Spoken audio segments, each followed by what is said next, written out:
Sean Rochester for 5 Reasons Sports, giving you a quick explanation for my 5 keys to victory for tonight's Boston Celtics Miami Heat game, October 27th, Friday night. Going from the first one, the 3-point arc, I think on both ends of the floor, not only just shooting from behind it, but also defending it for both teams. I mentioned yesterday that Boston last year and in their first game shot about 46% of their attempts from behind the arc. They really lean into the three with Joe Mazzulla. Miami in their first game, only 22% of their attempts, so not quite that emphasis on getting threes up. And I think it's a math problem. If you start thinking about attempts coming from three, especially if you're hitting, you can't trade twos for threes and expect to win a game. So I don't know if it's that Miami needs to adjust their game plan, but I think it's about taking shots. And we'll talk about that later, especially with Kyle Lowry. But the raw totals, that's 17 more threes if you kept those percentages true for this game. And I just don't think you can survive that math problem unless you're forcing turnovers, you're getting to the free throw line, things like that. Second then is the rim. So kind of the opposite part of the court.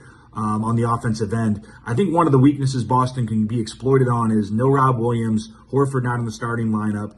Can you move Porzingis around? They start kind of a smaller four, and then can you get to the rim? And New York did that on Wednesday, even though they didn't win. They shot nearly 40% of their attempts within 4 feet of the basket. And I think Miami, if they can get downhill, I don't think it should be something where we're trying to post up, but also, looking for drives into the paint to get to the basket. Driving kicks, obviously, which could open up those threes that we talked about in the first point. And then also those just kind of 15-foot free throw line extended all the way down to the short corner that we've talked about with Jimmy and Bam. And even Jaime Jaquez is great at this. You can cut off of it. They're one dribble to the basket. If you draw help, you got your kicks. There's just so many things they can do from that area. And I think they can try to maybe mismatch hunt and create advantages from that part of the floor as opposed to trying to post up to get touches in the paint.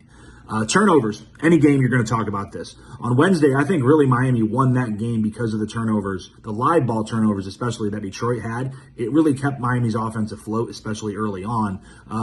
Boston's not going to be that sloppy. They're just a better team than Detroit, obviously, more experience. Obviously, there are some players on Boston that cannot go in certain directions and maybe you can exploit.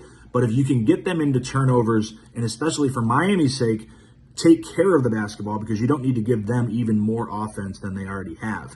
The fourth point I brought up was the matchups. And I don't want to make too much of this because it's the second game of the season. It's October 27th. Talking about matchups when we get to the playoffs, absolutely. Second game of the season on the first end of a back-to-back, I don't know about that. But Boston's lineup does not really lean into, especially with Josh out, especially with Haywood out, matching up very well. And I think Bam and Jimmy are going to have to take the challenge of the two J's. I think Kevin Love will probably go on to Porzingis.